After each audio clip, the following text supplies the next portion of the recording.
The train doors hissed, a violent mechanical sigh, and then closed with a definitive thud. My reflection stared back from the darkened glass, superimposed over the receding platform. That's when I saw him again. The figure. He stood perfectly still, bathed in the sickly yellow glow of the subway lights, his silhouette unnaturally tall, face obscured by the deep shadow of a wide-brimmed hat. He hadn't moved a muscle since I boarded, just watched. Now, as the train lurched forward, pulling away from the station, his head began to slowly tilt, following my carriage, his gaze piercing through the grime-streaked window, locking onto me.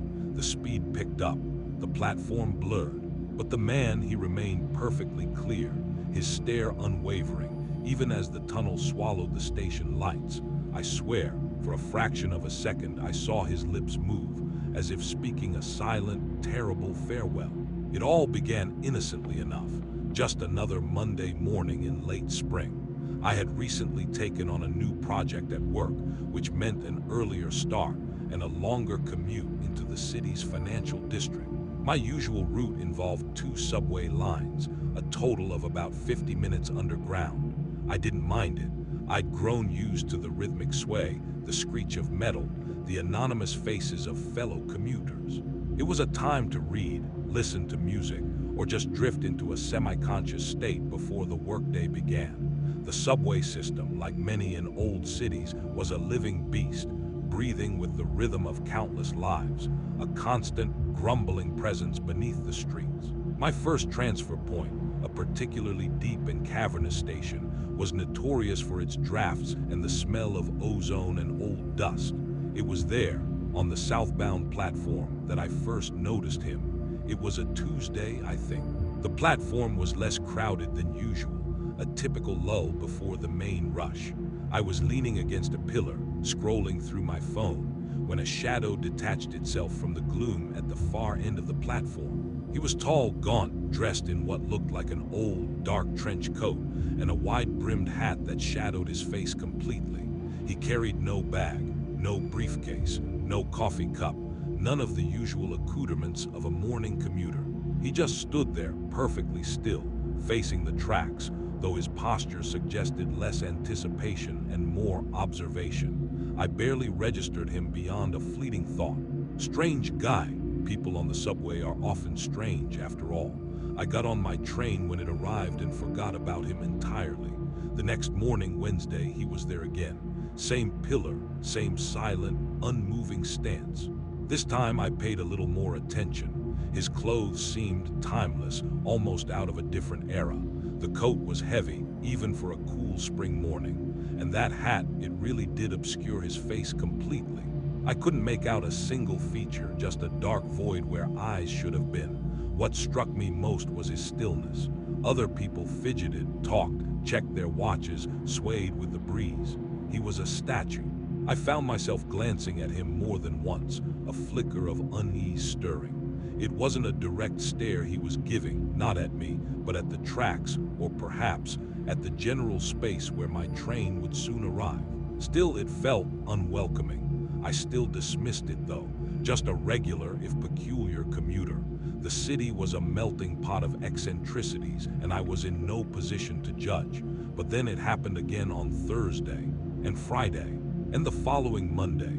Each morning, without fail, there he was on the same transfer platform at roughly the same time, always alone. He never seemed to actually get on a train. He was simply there, a silent sentinel. My initial dismissal began to curdle into a vague sense of disquiet. This wasn't coincidence anymore. It felt orchestrated, or at least unnervingly consistent. I started to wonder if he was homeless, but he didn't look disheveled, just old-fashioned. And his stillness was too deliberate for someone merely seeking shelter.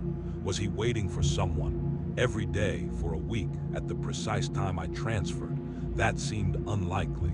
My routine became subtly altered. Instead of scrolling on my phone, I found myself scanning the platform as I approached, looking for that distinctive silhouette. And when I saw him, that familiar knot of apprehension would tighten in my stomach. I started choosing different spots on the platform, further away from him, or closer to the exit, anything to create a bit of distance. One morning, as my train pulled in, I happened to glance over at him. For the first time, I felt his gaze. It wasn't a casual look.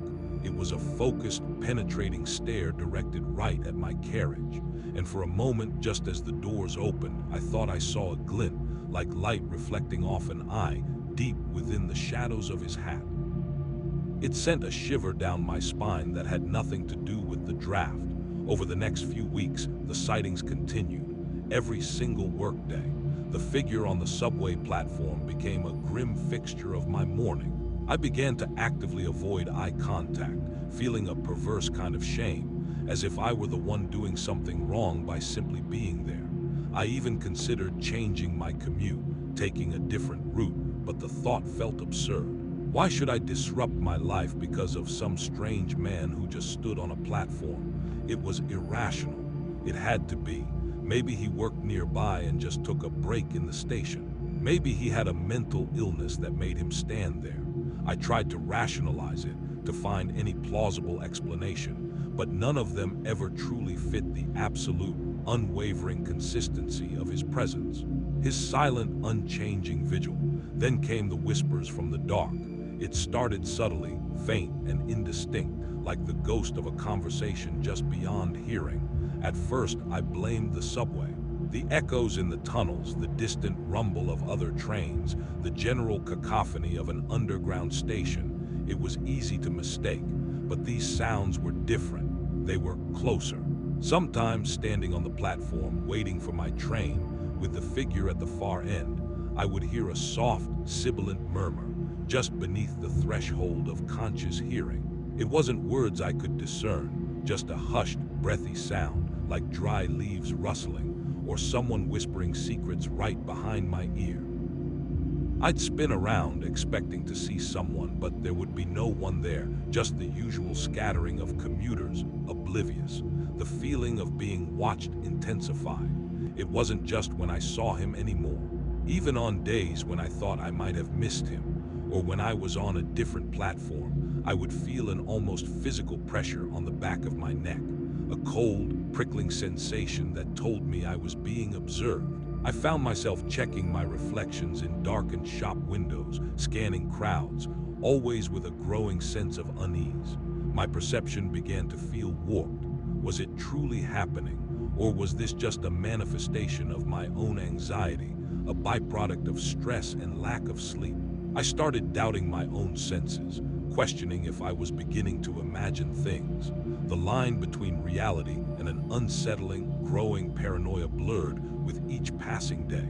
The city, once a bustling, anonymous comfort, now felt like a vast, interconnected network of eyes, with one pair, in particular, always finding me. I couldn't shake the growing certainty that this man, this silent figure, wasn't just a random stranger.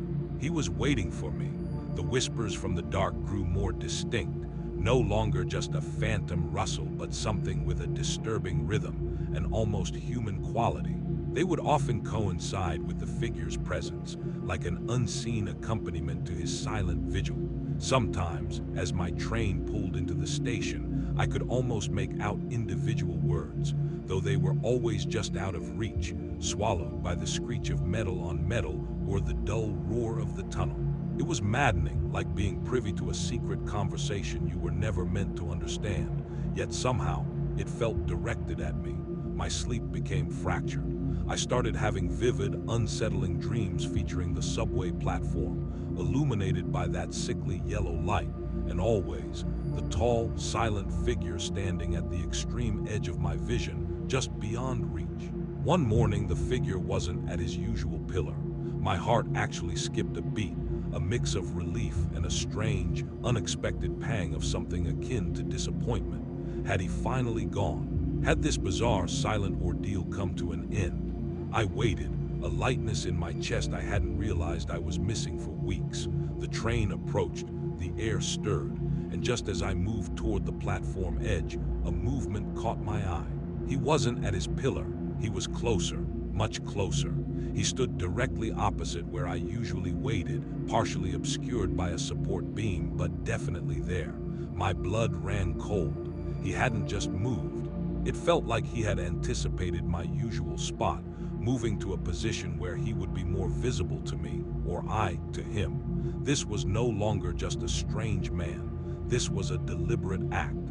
From that day on, his positions varied. Sometimes he was at the far end, sometimes closer, sometimes even on the opposite platform, staring across the tracks directly at me as I waited. It was a macabre game of cat and mouse. Only I was the mouse who couldn't understand the rules, and the cat never moved, never showed its face, yet its presence was overwhelming. The consistent inconsistency was perhaps the most unsettling aspect of it all. It meant he wasn't just a creature of habit. He was observing, adapting, hunting. I started arriving earlier or later to try and break the pattern, but it was useless. No matter when I arrived, or which part of the platform I chose, there he would be eventually. It was as if he knew my schedule better than I did. This was the point where my casual unease solidified into genuine fear. I started taking the stairs instead of the escalator, a small, irrational attempt to change my routine, to throw him off.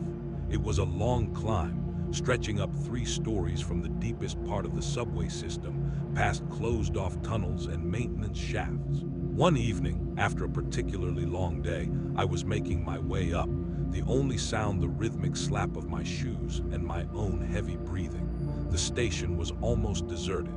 As I rounded a particularly dark corner in the stairwell, I paused, convinced I heard the whispers again, closer and clearer than before.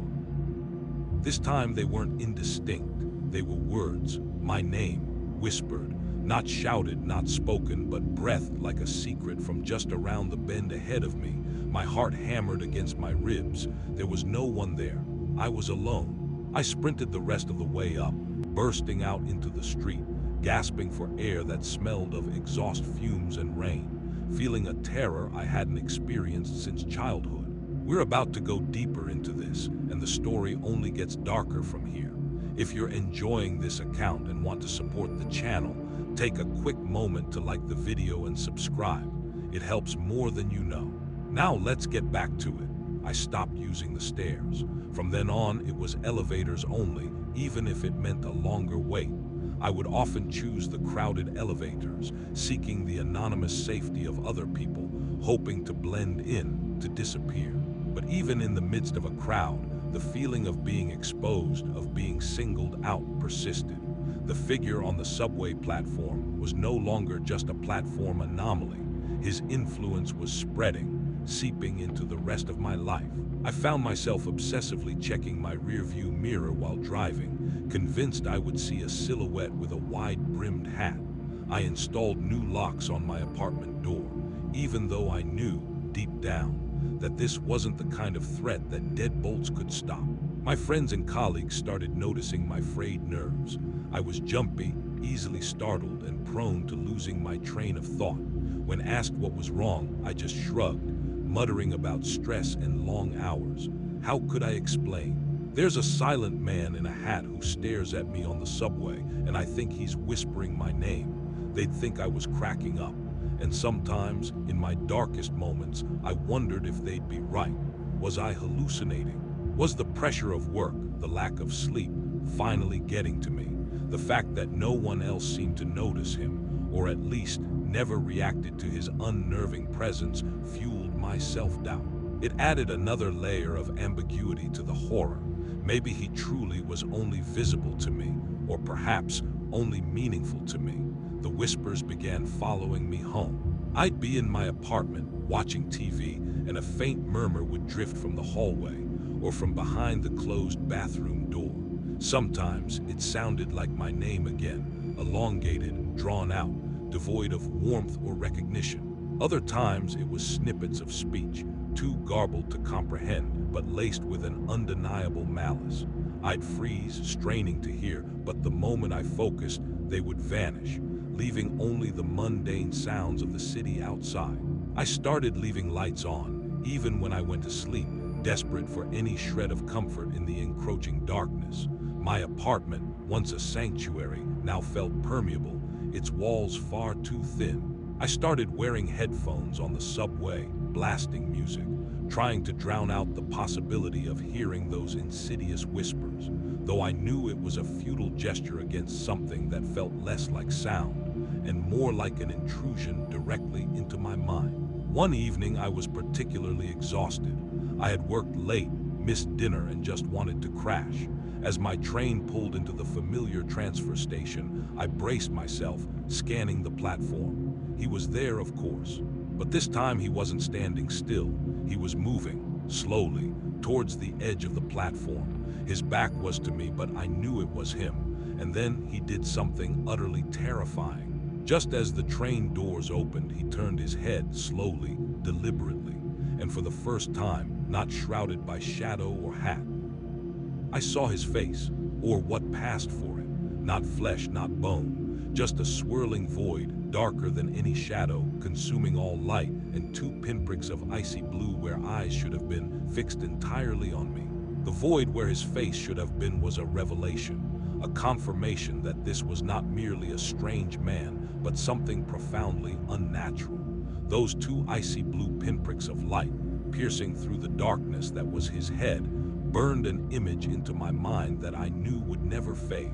They weren't eyes that saw, they were eyes that absorbed, that consumed. I stumbled onto the train, my heart a frantic drum against my ribs, unable to tear my gaze away from that horrific visage. The doors hissed shut, and as the train pulled away, that shadowy figure on the subway platform remained, unmoving, his gaze fixed on my retreating carriage, those blue pinpricks seeming to intensify, to follow me into the tunnel. The whispers, now a cacophony in my mind, seemed to scream my name, distorted and filled with a chilling, inhuman glee. I didn't sleep that night. Every shadow in my apartment seemed to writhe. Every creak of the old building sounded like footsteps. The image of that void face, those cold, blue lights, replayed endlessly. It felt like a barrier had been broken, a curtain torn away, revealing the true nature of my tormentor. It was no longer a question of paranoia or mental illness. I had seen it, and it was real, and it was terrifying. The next morning, I woke with a terrible resolve. I would not let this thing, whatever it was, continue to dominate my life. I would confront it, or at least I would try to understand it.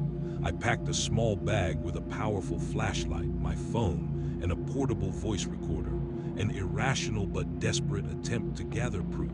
As I headed to the subway, a thick, unnatural fog had rolled into the city, making the morning commute even more dismal. The streetlights bled into the gloom, casting long, distorted shadows that danced with my growing apprehension. The air was heavy, damp, and eerily silent, the usual city sounds muffled by the pervasive mist. Down in the subway, the fog seemed to collect, clinging to the pillars and swirling around the tracks, creating an oppressive atmosphere. It was almost empty, too empty. A profound sense of dread settled over me. This wasn't just a foggy day, it felt like the world itself was holding its breath. I reached my usual transfer platform. It was deserted. The yellow lights glowed weakly through the fog, making columns of hazy light that faded into an impenetrable gray. The air was still, save for the distant, mournful rumble of an approaching train. I waited, heart-pounding, flashlight clutched in my hand, ready. Minutes stretched into an eternity.